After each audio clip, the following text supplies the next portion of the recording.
안녕하세요, 노르사원입니다. 자, 오늘은 다른 내용이 아니고 손절에 관련된 얘기를 좀 해달라는 내용이 있어서 이제 손절에 관련된 내용을 선물학 개론 영상으로 찍을 거예요. 손절과 청산에 관련된 거, 뭐 내용이 많지 않으니까 동일하게 갈게요. 근데 이 손절이라는 게 참 상황에 따라서 많이 달라요. 어떤 게 다르냐면 내가 어떤 봉으로 매매를 하는지에 따라서 일단 다르고, 내가 시드 운영을 어떤 식으로 하느냐에 따라도 달라요.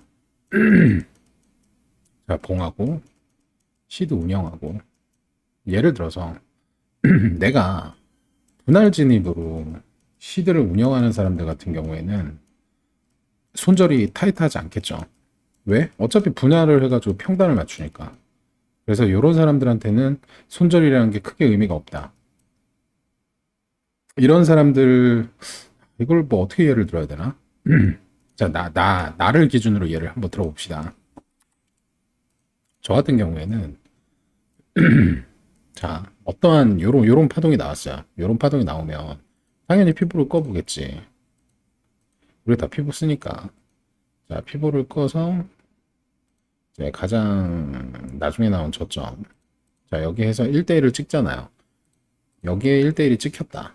그러면은 저는 여기서 이제 분할 시드 진입을 합니다. 내가 지금 시드를 운영하는 건 30%를 운영을 해요. 30%. 그리고 70%는 대체 시드로 납둡니다. 대체 시드. 이거는 뭐 리스크 관리죠.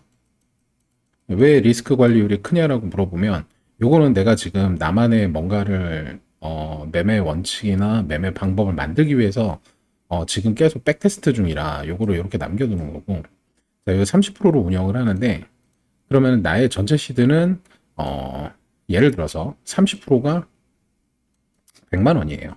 100만 원이라고 치자. 예를 든 거예요.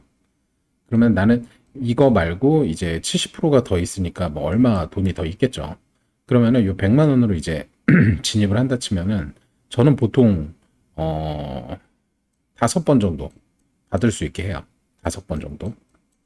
그러니까 리스크 관리 시드도 있고 그 안에서 또 분할을 하면서 리스크 관리를 합니다. 리스크 관리를 2번 하는 거예요. 왜? 일단 차트를 믿을 수 없고, 그 다음에 나라는 사람을 내가 스스로 못 믿어요. 내가 혹시라도 내동을 하거나 이런 현상이 생길까봐 이런 거를 굳이 원칙적으로 이렇게 만들어 놓은 거예요. 자, 그럼 여기서 봅시다. 예를 들어서 여기 1대1 자리가 뭐 요쯤이라고 생각을 해요. 요쯤이라고 생각을 해요. 피부를 아예 찍읍시다. 피부를 얘를 여기서 찍고, 자, 여기 1대1 자리가 오죠. 그러면은 여기서 저는 그 30% 운영하는 그 시드를 100%로 보고, 그냥 100%를 보고 10%를 진입을 해요. 10%를 진입을 해요. 그 다음에 두 번째 시드를 1.236 갈 수 있는 데까지 여기서 또 한 번 10%를 진입을 합니다. 그러면은 총 20% 시드가 들어갔죠. 그러고 나서 얘가 만약에 여기가 고점이 아니었다면 1.618까지 봐요. 1.618까지 보고 여기서 또 한 번 20% 시드를 진입을 해요. 그럼 총 나는 40%의 시드를 들어갔고 60%가 남죠. 60%가 남죠. 그러면 이 상태에서 나한테 정해진 청산가가 있을 거예요. 내가 만약에 여기서 포지션을 들어갔으면 내 배율에 따라서 청산가가 정해지죠. 그러면은 그 청산가에 마지막 40%를 넣습니다. 그 청산가에. 그러면은 1분할 처음에 진입 CD, 진입 CD 한 번 들어가고, 2번 들어가고, 3번 들어가고, 4번 들어가죠. 저는 4번 분할을 해요. 4분할을 해요. 4분할을 하고, 여기서 남아있는 나머지 20%는 냅둡니다. 그냥 냅둬요. 왜? 나중에 뭔가 내가 지금 운영하는 30%가 다 털렸을 때 20%가 남잖아. 그 30% 중에 20%가 남잖아요.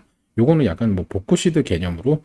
그리고 이게 상황에 따라 좀 다른데, 만약에 보통은 1대1 자리 들어가서 1.236 들어가고, 아무리 얘가 정말 막 급반등을 하는 차트다, 그게 아닌 이상에 1.618에서 반등은 줘요. 요 근처에서 반등을 한번 꼭 준다. 그러면 그럴 때 이 40%가 아닌 60%를 한 번에 넣을 때도 있어요. 넣고 나서 수납면에서 빠져나오는 경우가 있어. 근데 그거는 이제 차트가 그려지는 모습에 따라 다르겠죠.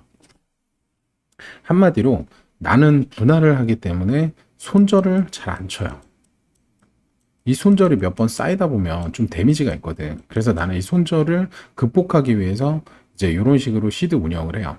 손절을 극복하기 위해서. 그리고 웬만하면 손절 없이 지금까지 저번 대회가 언제까지였나? 8월 1일까지였죠. 8월 1일부터 지금 한 10일 동안 손절을 한 번도 친 적이 없어요. 이 방법으로 했을 때. 그거는 이제 나의 기준인 거고 또 사람들에 따라 기준이 다르겠죠. 자, 그러면 나 같은 사람도 손절을 쳐야 되는 라인이 있을 거야.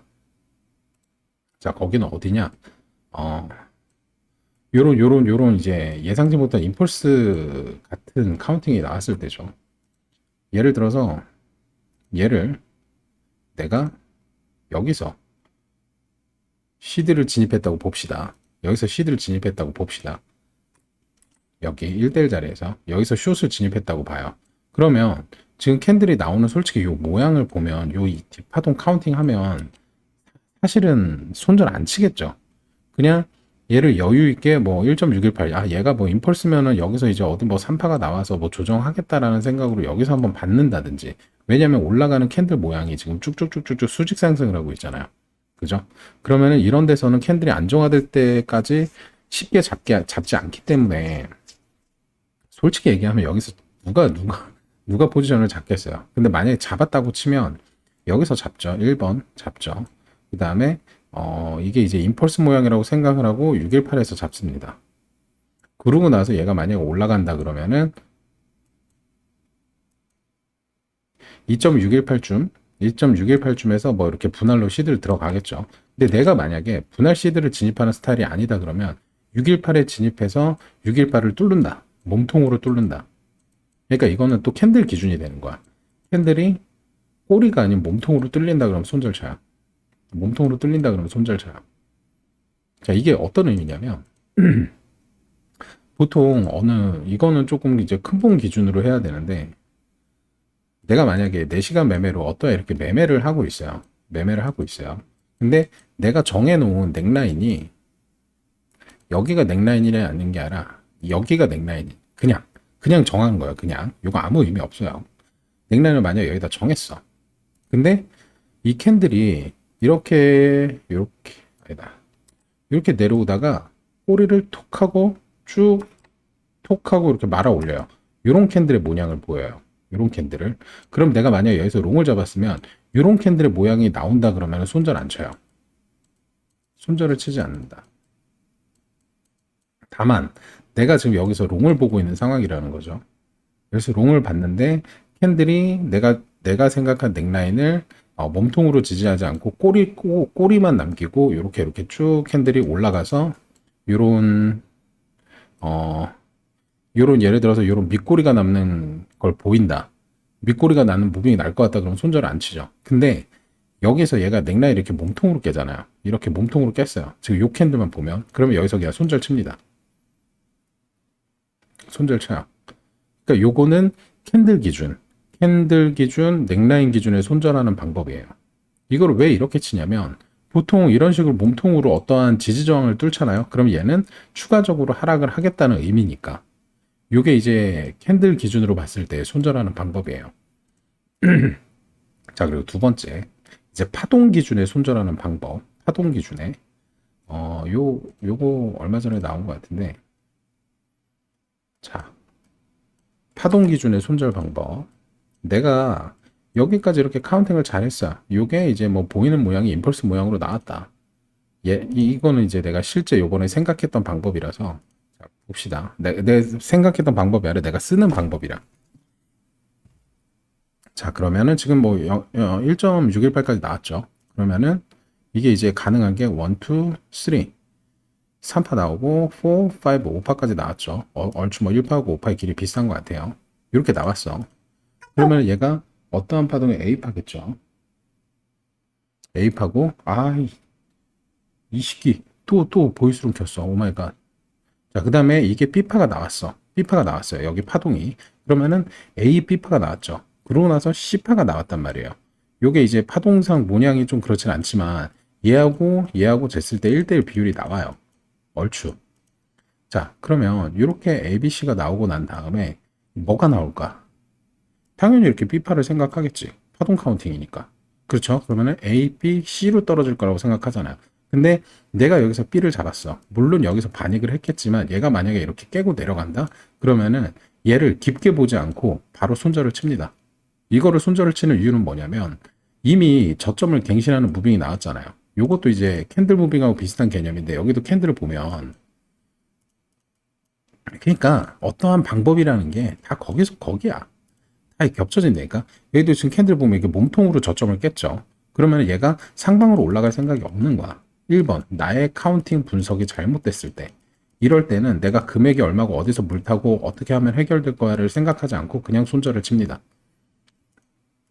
요런 경우에 그죠? 그러면은 여기서 만약에 이제 손절 타점이 된다 그러면 여기 뭔가 이렇게 이게 만약에 A파라고 생각하고 A, B, C파라고 생각해서 파동이 나올 거잖아요. 그러면은 지금 여기 나오는 파동 모양 자체가 뭔가 이렇게 1대1을 넘어서서 이렇게 좀 급격하게 빠진다. 그럼 이럴 때 이제 손절을 치는 거죠.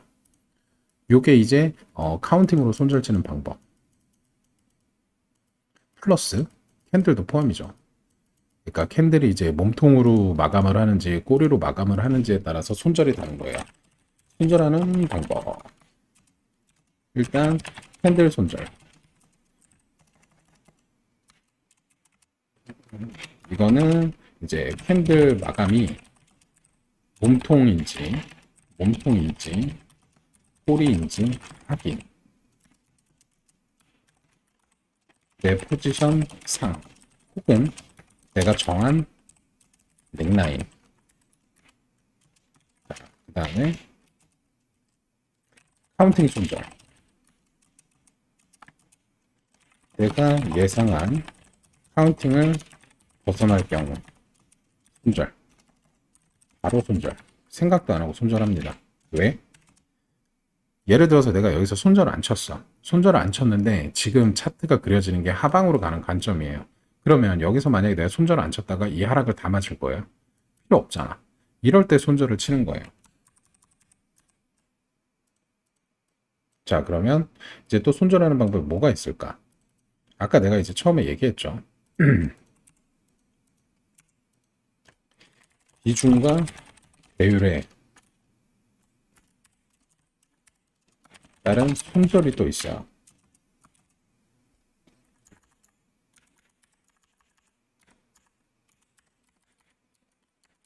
예를 들어서 내가 시드 운영을 뭐 50%만 한다. 50%만 한다. 했을 때 분할 후에 진입 후에 바로 반등이 안 나오면 그러니까 아까 얘기했듯이 10% 진입을 처음에 했다가 10% 물을 타고 그 다음에 20% 물을 타면 총 40%가 들어가요. 그 다음에 나머지 40%까지 물을 탔어. 그러면 40%까지 물을 타서 총 80%가 들어간 거잖아요. 이 상태에서 반등이 나와주지 않거나 아니면 내가 예를 들어서 숏을 탔는데 이제 갑자기 내가 원하는 자리에서 급반등이 나오지 않고 오히려 하락이 지속되는 형태가 된다. 그러면 이때는 시드를 운영을 하고 분할을 하더라도 손절을 하는 게 맞아요. 시드 운영상 가속도가 붙을 때. 그렇지. 시드 운영을 할 때 조심해야 되는 건 요 가속도예요. 솔직히 카운팅 손절이나 캔들 마감 손절을 볼 경우에는 그냥 상황을 보면서 손절을 치면 되거든. 근데 제일 위험한 게 요거거든요. 가속도가 붙을 경우. 가속도가 붙을 경우에는 정말 분할의 의미가 없어져요. 물을 계속 타야 돼. 청산해서 물 타고 마이너스가 그런 식으로 계속 쌓이면서 내가 심리적으로 굉장히 힘들고 흔들리는 상황이 나올 수 있기 때문에 이렇게 가속도가 붙는 상황에서는 사실 바로 손절을 치는 게 맞다. 자, 그리고 그 다음에 이제 배율에 따른 손절인데 솔직히 청산가 2번 이상 받으면 손절. 내가 배율을 몇 배를, 뭐 이거는 50배를 쓰건 뭐 10배를 쓰건 똑같을 것 같아요. 내가 지금 사용하고 있는 배율에서 손절가를 2번 이상 물을 탔는데 반등을 안 한다. 그러면은 사실 무조건 손절해야 되는 게 맞습니다. 무조건 손절하는 게 맞아요. 그래서 나는 내가 주로 이용하는 손절은 솔직히 이 카운팅 손절. 나는 이 카운팅 손절이 가장 중요하다고 생각해요. 그리고 왜냐면 이 솔직히 캔들 손절 같은 경우에 이게 같이 가거든. 항상 같이 보여요. 하다 보면 같이 보이기 때문에 어떻게 보면 같은 얘기일 수도 있고 다른 얘기일 수도 있지만 내가 생각하는 캔들 손절과 카운팅 손절은 비슷하다고 생각을 해요. 그 다음에 비중과 배율에 따른 손절을 집어넣은 이유는 뭐냐면 요거는 사람마다 다르잖아.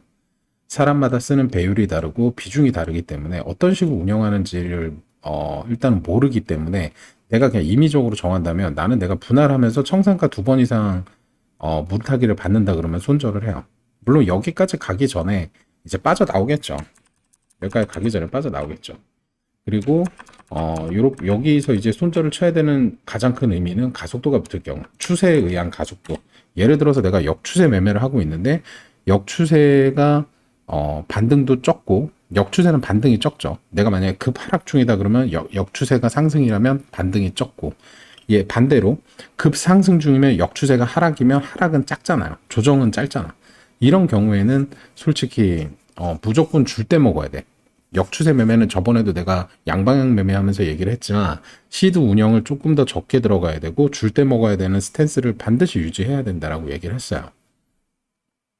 그래서 사실은 손절 같은 경우 요게 이제 주로 이제 저기가 되지 않을까? 그 다음에 하나 더 있겠다. 지지저항으로 손절하는 방법. 자, 지지저항으로 손절하는 방법. 맞네. 요것도 넣어야겠네. 지지저항에 의한 손절. 자, 이거는 뭐를 얘기하냐면 사실 피보나치 값이에요. 피보나치 값을 이용한 손절이야. 보통 이제 우리한테는 의미 있는 피보나치 값이 있잖아요. 이 중에 0.618이라는 값과 0.38이라는 값을 눈여겨봐야 해요. 눈여겨봐야 한다. 보통 0.618까지의 뭔가 반등을 하거나 상승을 하거나 하락을 했을 경우에는 여기서 만약에 반등과 상승이 0.618 값에서 끝나잖아요. 그럼 대부분 반대로 간다. 차트가. 이거 뭐 무조건은 아니지만 요거는 이제 담증이 786 기법을 쓰는 사람들은 요거는 거를 이제 대충 피부로 느낄 거예요. 예를 들어서 차트가 이렇게 나왔어. 정고점을 이어봤어. 근데 얘가 지금 618을 못 넘죠. 618을 못 넘죠. 그리고 캔들 마감 자체가 꼬리 마감이야. 몸통 마감도 아니야. 이러면 여기를 뚫고 지지를 했다라고 판단할 수는 없거든. 그럼 보통 이렇게 618 마감을 하게 되면 이 파동이 여기 618 자리만큼 대부분 한 번 더 빠진다. 여기 618 자리만큼 대부분 한 번 빠진다. 기가 막히게 맞죠. 그래서 예를 들어서 내가 포지션이 나의 포지션이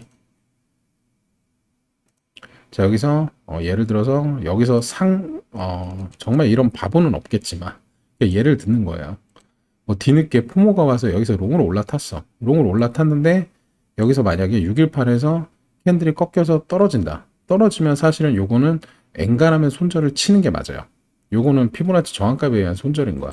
얘가 물론 236이나 382에서 반등을 할 수 있는 확률도 있지만 솔직히 618을 못 뚫는 경우 그래서 담증에도 얘기하는 게 최소한 786은 몇 번 두들겨 줘야지 얘가 상승할 수 있는 상승할 수 있는 추세에 힘이 있다라고 얘기를 하잖아. 같은 맥락인 거거든. 얘가 못 뚫고 떨어진다 그러면 요거만큼 한 파동이 더 빠질 수 있기 때문에 사실은 손절을 치는 게 맞다. 그래서 요건 피보나치 값에 대한 손절. 그 다음에 요 236에 관련된 손절은 어떤 얘기냐면 만약에 382 만약에 여기 이렇게 뭔가 이렇게 하락세가 나오던 캔들이 있어. 하락세가 나오는 캔들이 있어요. 그럼 지금 이 자리에서만 보면 지금 얘가 382 위에서 확실히 놀고 있다라는 말은 못 하잖아요. 얘가 떨어져서 236 지지하고 뭐 이런 모습이잖아. 그런데 얘가 한 번쯤 이렇게 올라갔다가 이런 식으로 382를 지지하는 경우가 있어요. 혹은 얘가 618에서 381을 한번 지지하는 경우가 있어. 근데 이 상황이 되게 아이러니한 게 뭐냐면 618 자리는 뭐라 그랬어요? 웬만하면 618에서는 반등이 좀 힘든 자리다라고 했잖아요. 그럼 얘가 38이 반등 못하고 이렇게 흐르는 경우가 있어요. 이럴 때 손절을 쳐야 돼요. 왜냐면 38이 밑에서 캔들이 논다 그러면 사실은 추가 하락으로 보는 게 맞다. 그쵸? 요거는 그냥 피보나치 값에 대한 피보나치 값만 보고 내가 만약에 손절을 했을 때 이제 생각인 거야. 솔직히 그게 아니면 나는 솔직히 피보나치 지지저항 손절보다는 이제 캔들 마감 손절하고 카운팅 손절 뭐 지지저항이라는 게 이제 우리가 사용하는 786 기법만 있는 게 아니라 이런 식으로 뭐 매물대 자리도 보는 거기 때문에 예를 들어서 어떠한 캔들의 무빙이 여기 이렇게 매물대를 쌓아놨는데 여기서 몸통을 매물 뚫어버렸어. 이러면은 지지 저항을 벗어난 거야. 여기 있는 지지를 벗어난 거야. 그리고 얘가 다시 올라가더라도 이제 얘가 저항으로 작용을 하겠죠. 요런 게 사실은 지지 저항에 관련된 손절에 참된 의미이긴 하다. 근데 우리가 사람들이 지금은 이제 담증이 덕분에 786 기법을 많이 사용을 하니까 그거 기준으로 얘기를 한 거지만 요것도 있지만 피보나치 값을 이용한 손절 얘는 또한 피보나치 엔드 매물대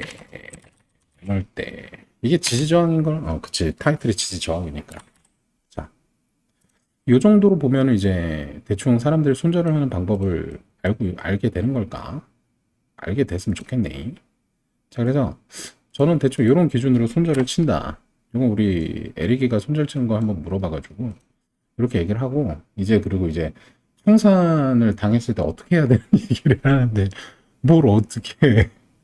어디 가서 동구해가지고 또 선물할 돈 넣어야지. 솔직히 청산을 당하는 건 분명히 모든 사람들이 선물 매매를 했을 때 똑같은 생각과 똑같은 마음 그리고 almost 비슷한 이론을 공부를 하고 비슷한 원칙을 세울 것 같아요. 내가 청산을 당했다는 건 그냥 너무 간단해. 내가 매매 원칙 지키지 않은 거야. 혹은 내가 공부한 게 엉터리인 거야. 둘 중에 하나예요. 그래서 내가 만약 청산을 당한다. 그럼 매매를 멈춰야지. 매매를 멈추고 뭐가 잘못됐는지에 대한 자기 주제를 좀 파악을 해야 될 것 같아. 나의 문제점이 뭔가. 나의 원인을 찾는 거지. 원인을 찾아서 그 원인을 보강해. 보통 청산이 난다 그러면 이런 경우가 되게 많아요. 내가 분명히 매매 원칙이 있지만 그 매매 원칙이 칼같이 안 지켜주는 이유에 대해서는 얘가 이 매매 원칙 자체가 뭔가 딱 명확하지가 않아서 그럴 수도 있어요. 예를 들어서 요거는 매매 원칙에 따라서 손절하기 조금 그런 자리인데 라는 생각이 들 때 항상 청산을 당하거든. 그럴 때가 있어요. 나는 분명히 이게 뭐 요 정도 올라가서 내려올 것 같은데 얘가 끝도 없이 올라서 청산이 났어.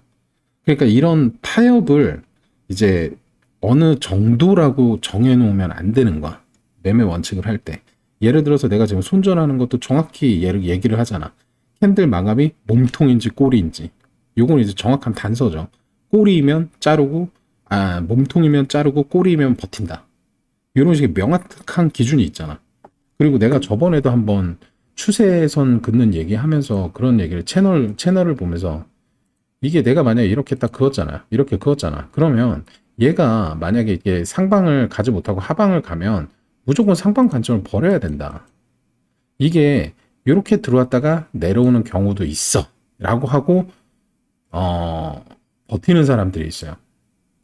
이제 이게 요렇게가 아니고 지금 비유가 이 채널에 대한 비유라는 게 아니라 이 상황에 대한 비유인데 자 내가 만약에 예를 들어서 요번에 얘를 뚫을 것 같아. 캔들 모양도 딱 A, B, C잖아. 여기서 롱을 받았어. C 나올까봐. 무조건. 그래서, 내가 이렇게 뭔가 뭐 채널이나 추세선을 이렇게 딱 그어놓고, 야, 요번에 무조건 뚫겠다. 라고 했는데, 얘가 못 뚫고 이렇게 떨어져요. 못 뚫고 떨어져요. 그러면 내가 만약에 내가 어떤 채널을 그려놓고 해서 채널을 벗어나면, 일단 내가 보던 방향이 전환된다라고 생각을 하고, 손절을 하거나, 아니면 수익이면 수익 실현을 끝내고 다시 잡는 스탠스를 취한단 말이야. 근데 예를 들어서 여기서 분명히 얘가 떨어졌는데 이렇게 잠깐 떨어졌다가 올라갈 거야. 이런 식의 타협을 하는 매매 원칙이 있단 말이야. 요거는 매매 원칙 자체를 너무 어중간하게 설정했기 때문에 일어나는 일이라고. 이게 되게 웃긴다? 이게 여기서만 나올 것 같지. 어떤 사람은 삼각수렴도 저렇게 해. 내가 처음에 삼각수렴을 자, 여기서 봅시다. 삼각수렴 이렇게 완벽하게 A, B, C, D, E를 만약에 그렇다고 생각해봐.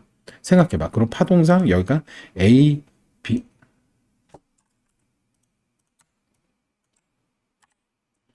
이게 지금 예를 들어서 어떠한 파동에 올라오는 임펄스 파동이라고 생각을 하고 얘가 1, 2, 3, 4, 5라고 생각을 해서 얘를 오파로 생각했던 사람들은 모르겠죠. 오파로 생각하지 않은 사람들은 이거를 A가 나오고 이제 B가 나오는 삼각수렴이라서 C가 나올 거다라고 생각하는 경향이 있어. 이것도 뭔가에 지금 그러니까 내가 이미 정해놓은 삼각수렴의 패턴이 요렇게다라고 정해놓은 사람들한테 나올 수 있는 오류란 말이야. 혹은 삼각수렴이 예를 들어서 이게 그래. 이게 좋은 예시구나 그냥. 딱 좋네. 자, 봅시다. 나는 얘를 이렇게 삼각수렴으로 봤어요. 이렇게 삼각수렴으로 봤어. 근데 여기 이렇게 이미 ABC가 나왔잖아. 그죠?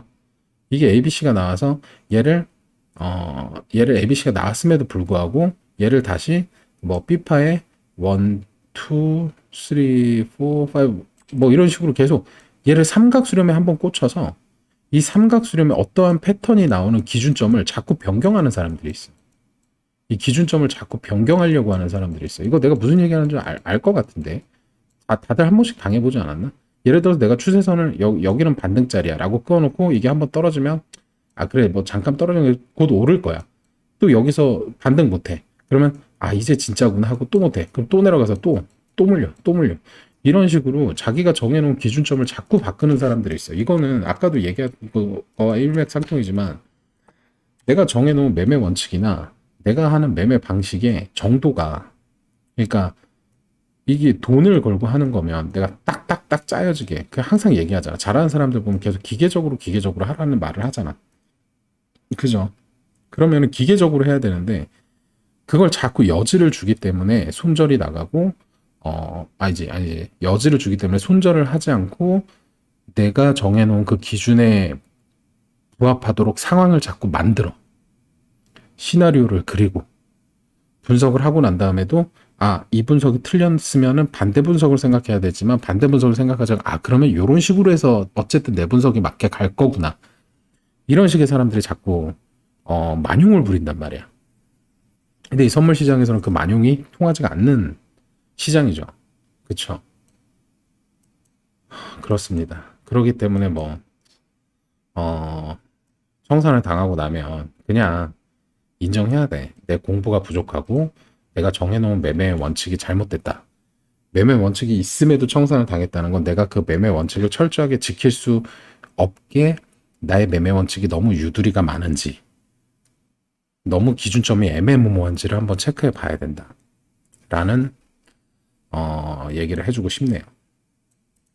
생각보다 할 말이 없을 줄 알았더니 생각보다 또 할 말이 있네. 자, 요거 잠깐만 이거 내가 아까 분석할 때 이거 임펄스가 아니라고 생각됐었는데 지금 또 이렇게 보니까 또 임펄스일 수도 있겠네. 이렇게 3파 임펄스도 있겠네. 그러면 이렇게 4파 보고 5파가 한 번 더 남았을려나? 이거 생각해 봐야겠다. 롱 정리를 해야겠네요. 자, 이런 것도 이제 어떤 파동 카운팅을 해보고 내가 여기서 만약에 롱을 탔다 그러면 빨리 짧게 먹고 나와야겠다라는 판단 기준이 되잖아. 5파라는 뭐 나와봐야지 알겠지만 일단은 뭐 나름 임펄스처럼 보이긴 하네요. 아까 분석할 때는 왜 이게 안 보였지? 분석할 때는 내가 그냥 이거 ABCX 아니면 뭐 WXY 뭐 이런 식으로 분석했던 것 같은데. 자, 어쨌든 오늘 손절하는 방법이란 뭐 요거 청산에 관련된 얘기는 뭐 이게 다지 않을까. 뭐 내가 뭐 어떠한 좋은 말을 한다 그래도 당신의 청산된 마음이 풀리거나 뭐 내가 당신한테 담보금을 보내줄 게 아니기 때문에 청산 안 당하는 게 최고죠.